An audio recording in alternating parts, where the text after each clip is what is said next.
দোল পূর্ণিমা। তো এই দেখো, এটা হলো আমার রং খেলার ড্রেস, আর তার সাথে আমি হাতে গ্লাভসও পরে নিয়েছি যাতে আমার সানলাইটে কোনো প্রবলেম না শুরু হয়ে যায়। তো তোমরা সবাই কমেন্ট করে বলো আমাকে কতটা কিউট লাগছে। তোমরা তো জানোই আমি ব্র্যান্ডের জিনিস ছাড়া গালে কিছু লাগাই না, তাই আমি মেকআপ কিট নিয়ে এসেছি, আমি এটা দিয়েই রং খেলবো। তো এটা হচ্ছে একটা ব্র্যান্ডেড মেকআপ কিট, আমি এটা দিয়ে রং খেলবো যাতে আমার স্কিনে কোনো রকম প্রবলেম না শুরু হয়ে যায়। তো ওয়েট, আমি কটা পিক তুলে নিই ফেসবুকে পোস্ট করার জন্য।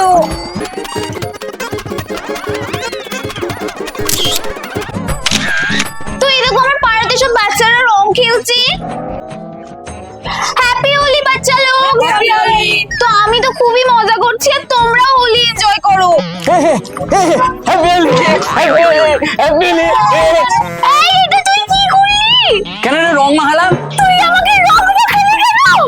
ও মাই গড, আমার সাফোকেশন হচ্ছে।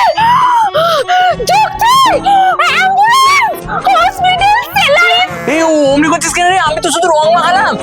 আমি তোর নামে থানায় কমপ্লেইন করব, তুই আমার সেনসিটিভ স্কিনে রং মাখালি। হ্যাঁ, হ্যাঁ। ওরে